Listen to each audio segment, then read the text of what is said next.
E aí, estudantes do segundo ano do ensino médio, que bom estarmos aqui mais uma vez juntos para aprendermos um pouquinho mais sobre conteúdos relativos à língua portuguesa. Para você que não me conhece, eu sou o professor Magno Andrade e hoje estaremos falando sobre o gênero conto. Olha então, já tem um spoiler porque a gente já está falando de um gênero literário. Portanto, ele vai ter aspectos relativos ao tipo textual narrativo. Vamos ver isso com mais detalhes daqui a pouquinho, tá bom? Na aula de hoje, nós iremos reconhecer o que é o gênero conto e suas principais características, além de analisar exemplos do gênero, tá? Bom, o gênero conto pertence à esfera literária e tem por objetivo narrar um acontecimento. Como eu falei para vocês, o gênero conto ele é literário e, portanto, ele vai ter ali como predominante o tipo textual narrativo, que é aquele que tem por objetivo narrar, contar algum fato, tá? Este fato, ele pode ser fictício ou não, pode também ser verdadeiro, tá? Como todo gênero narrativo, ele deve apresentar os 5 elementos essenciais de toda a narração: personagem, tempo, espaço, enredo e narrador. Isso, gente, precisa de estar muito fixado aí na cabeça de vocês. Quando a gente pensa em gênero literário, quando a gente pensa no tipo textual narrativo, nós também estamos pensando nestes 5 aspectos aqui, que são os 5 elementos essenciais para toda narração. Pode ter uma narração que deixa de ter um ou outro elemento? Pode, mas não é comum. O mais comum, principalmente quando a gente pensa em gênero literário que é mais longo, nós estamos pensando também nestes 5 elementos, beleza? Vamos lá. Há vários tipos de contos: realistas, populares, fantásticos, de terror, de humor, infantis, psicológicos, de fadas. Existe então uma infinidade de tipos de contos que a gente pode achar aí nos meios literários. Cada um desses tipos ele vai ter um determinado objetivo. Então, quando eu penso, por exemplo, no conto infantil, ele é destinado a um público específico, ao público das crianças. Quando eu penso em um conto de humor ou de terror, então ele quer transmitir ali, ele quer fazer com que o leitor sinta alguns tipos de sentimentos, que tenha algumas atitudes, seja o terror, seja o humor. Inclusive, nós já tivemos aulas aqui em que falamos sobre os contos fantásticos, que é um conto que tem uma espécie de terror, uma espécie de suspense ali. É um tipo de conto também, tá bom? Bom, as partes que normalmente estruturam um conto são a apresentação do enredo, desenvolvimento dos acontecimentos, momento de tensão, que é o clímax, e solução, o desfecho daquela história, tá? A gente tem que pensar que isso aqui faz parte do enredo da história. Então, o enredo de um conto, ele precisa de ser apresentado, precisa de ser desenvolvido, e algo muito importante que tem no enredo e que deve também estar presente nos contos é o clímax. É um momento de maior tensão da história. É um momento que as coisas todas ficam confusas, que a história é aquele momento auge da história. É um momento, por exemplo, quando a gente pensa em um filme, é o momento da guerra, tem a preparação para aquela guerra, os acontecimentos que motivam aquela guerra, e aí acontece a guerra em si, tudo explode, tudo vira aquela loucura. Esse é o momento do clímax da história. E por fim, chega a solução, que é o desfecho daquela história. Aí o vilão morre, o mocinho fica vivo lá e é aplaudido pela cidade, pensando em um aspecto de filme, tá? Esse seria o desfecho da história. E isso também, essas partes devem estar presentes quando a gente pensa na estruturação de um conto, beleza? Vamos continuar então. Vamos ver um exemplo de conto? Este exemplo de conto, ele está aí no seu PET, tá? Então, pegue aí o seu PET, vai lá na semana 6 do seu PET 2, que este gênero, tá? Este conto que nós vamos ler agora também está no seu PET. Para que ninguém a quisesse, da Marina Colaçante. Porque os homens olhavam demais para sua mulher, mandou que descesse a bainha dos vestidos e parasse de se pintar. Apesar disso, sua beleza chamava a atenção e ele foi obrigado a exigir que eliminasse os decotes, jogasse fora os sapatos de saltos altos. Dos armários tirou as roupas de seda, da gaveta tirou todas as joias. E vendo que ainda assim um ou outro olhar viril se acendia à passagem dela, pegou a tesoura e tosquiou-lhe os longos cabelos. Agora podia viver descansado. Ninguém a olhava 2 vezes. Homem nenhum se interessava por ela. Esquivava como um gato. Não mais atravessava praças e evitava sair. Tão esquiva se fez que ele foi deixando de ocupar-se dela, permitindo que fluísse em silêncio pelos cômodos, mimetizada com os móveis e as sombras. Uma fina saudade, porém, começou a alinhavar-se em seus dias. Não saudade da mulher, mas do desejo inflamado que tivera por ela. Então, lhe trouxe um batom. No outro dia, um corte de seda. À noite, tirou do bolso uma rosa de cetim para enfeitar-lhe o que restava dos cabelos. Mas ela tinha desaprendido a gostar dessas coisas. Nem pensava mais em lhe agradar. Largou o tecido em uma gaveta, esqueceu o batom e continuou andando pela casa de vestido de chita, enquanto a rosa desbotava sobre a cômoda. Bom, esse texto que nós lemos, ele pertence ao gênero conto, como eu disse para vocês. E vocês podem perceber que é um texto curto. Olha, a gente conseguiu ler ele inteiro juntos aqui. Essa é uma das características do gênero conto. Normalmente, os contos são um pouco mais curtos, se a gente for comparar eles ao gênero novela ou ao romance. Então, enquanto o romance é longo, tem ali diversas páginas, um conto vai ter uma página, como é o caso deste, ou ele vai ter ali até no máximo 5, 6, 7 páginas, tá? Pode ter contos maiores? Claro que pode, mas o comum é que a gente tenha mais ou menos essa medida para o gênero conto, tá? Portanto, o gênero conto ele é menor se a gente comparar ele à novela ou ao romance. Vamos ver algumas perguntinhas que devem ser respondidas com a leitura desse conto, tá? Qual sentimento motivou o homem a ter determinadas atitudes com a mulher? A gente viu então que este homem, ele começou a agir com esta mulher de uma forma diferente. Ela era uma mulher que se arrumava, que se maquiava, que tinha um cabelo bonito, que se vestia bem. E o sentimento que motivou este homem a fazer com que a mulher mudasse a forma dela de ser, mudasse a forma dela de vestir, foi o ciúmes. Então, ciúmes, porque ela saía, como ela era muito bonita, os homens olhavam essa mulher na rua. E aí, motivado pelos ciúmes, ele decidiu, então, tomar essas atitudes com a mulher, tá? Vamos na 2. O homem praticou algumas ações contra a mulher. Quais foram? Qual seria o objetivo do homem com essas atitudes? Bom, a gente viu que este homem começou a limitar o uso de maquiagem, o uso de joias, o uso de algumas roupas, até chegar ao ponto de cortar, a gente viu a palavra lá, tosquiou-lhe os cabelos, né?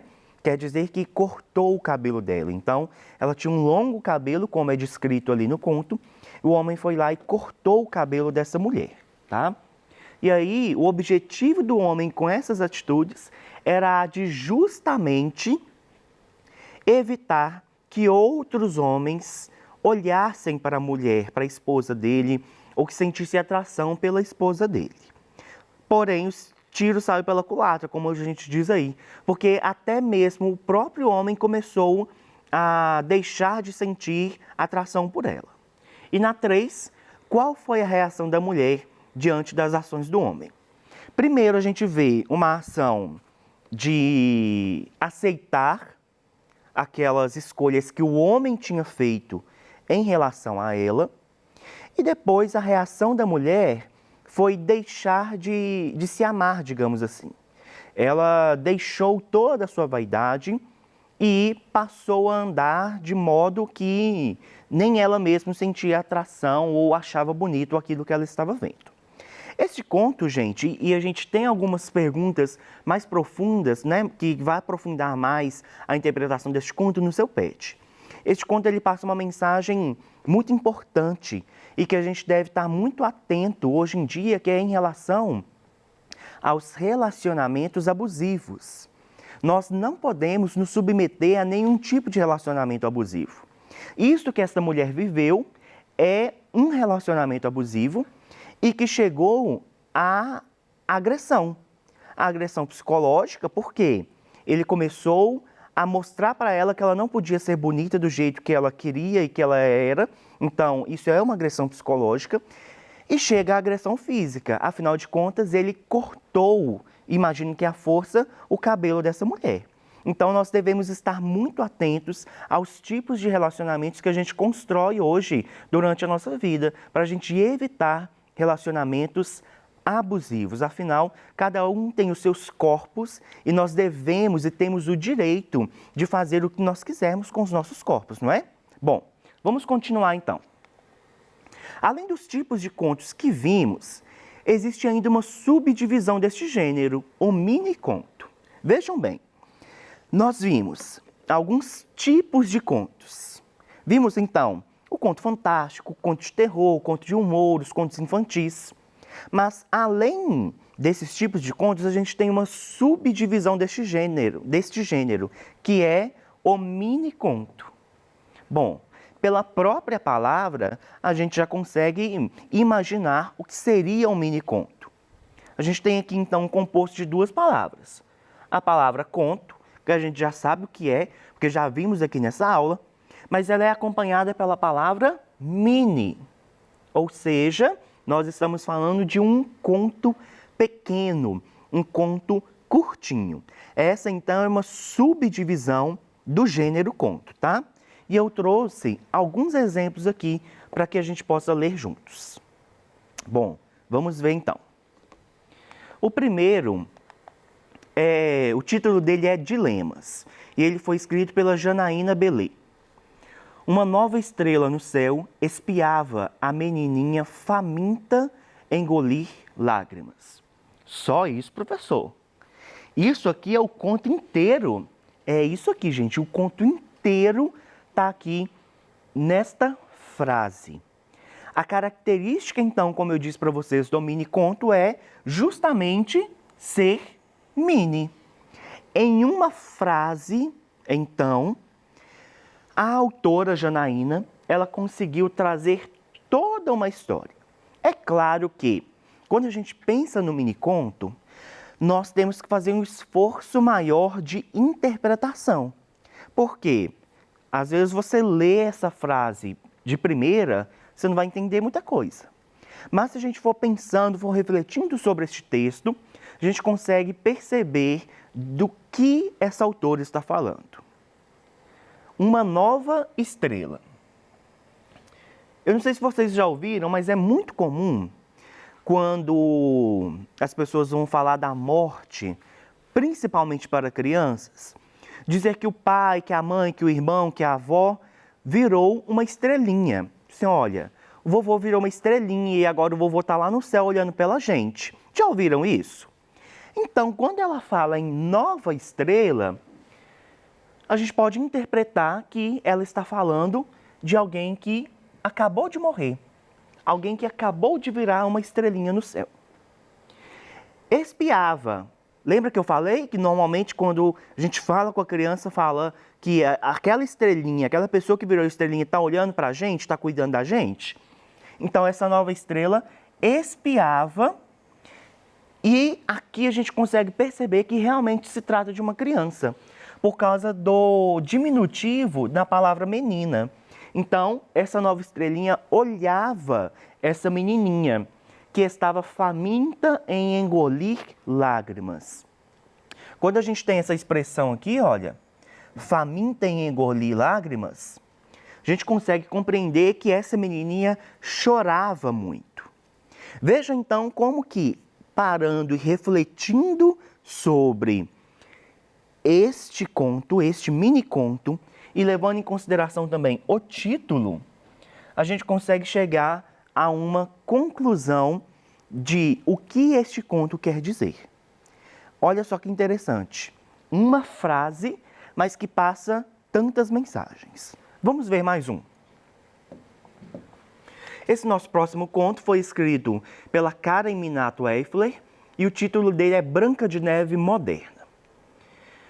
A moça tinha a pele branca como a neve e o cabelo escuro como o breu. Abandonou os 7 irmãos, fugiu da madrasta, fez uma torta com a maçã e foi vender na feira. Ficou tão famosa com sua receita de torta, que nunca mais quis saber do príncipe. Vejam só que interessante este conto. Ele é um pouco maior, ele tem mais de uma frase do que aquele que nós lemos anteriormente. Ele tem uma intertextualidade muito importante, porque ele está fazendo menção a um conto de fadas que a gente já conhece, que é a Branca de Neve, mas a autora, ela vai repensar este conto.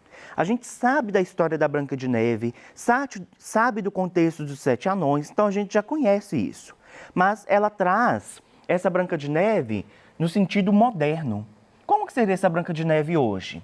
E aí a gente poderia entender nessa história que está se tratando de uma Branca de Neve moderna, uma Branca de Neve empoderada, que não vai ficar mais dentro de casa cuidando dos 7 irmãos, que não vai mais se submeter à relação complicada que ela vivia com a madrasta, que vai ser uma mulher independente, porque, olha, ela inventou uma torta com a maçã, ficou famosa com a receita, tanto ficou famosa, tanto criou sua independência, que nem de príncipe ela quis saber mais.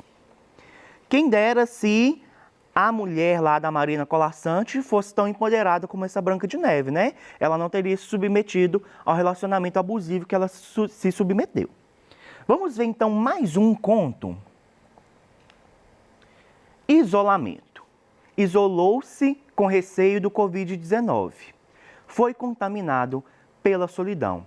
Um miniconto escrito pelo Roberto Passos do Amaral Pereira, que é um pezinho, tá bom, gente? Aqui não é uma letra O. Esse, então, é um conto, um miniconto muito atual, porque ele está falando justamente do contexto em que estamos vivendo e do que aconteceu e ainda acontece com muitas pessoas. Muitas pessoas, principalmente pessoas idosas, elas se isolaram para poder se proteger justamente do Covid, mas acabaram vivendo ali uma solidão muito grande. Então, enquanto a pessoa se isolou fugindo de um problema, ela acabou se deparando pelo outro problema, que é a solidão. Bom, gente, miniconto é algo muito legal, muito gostoso de ler, porque ele instiga a nossa imaginação e a nossa reflexão. Como eu disse, nós temos que imaginar mais, nós temos que refletir mais para poder entender o contexto geral daquele conto, tá? Na aula de hoje, então, nós reconhecemos o que é o gênero conto e as suas principais características, além de analisar alguns exemplos. Essas foram as minhas referências. Esse site aqui, ele tem uma infinidade de minicontos, então vocês podem acessar ele depois e fazer a leitura de outros minicontos, tá bom? Muito obrigado pela sua participação, pela sua companhia e eu te espero no nosso próximo encontro. Até lá!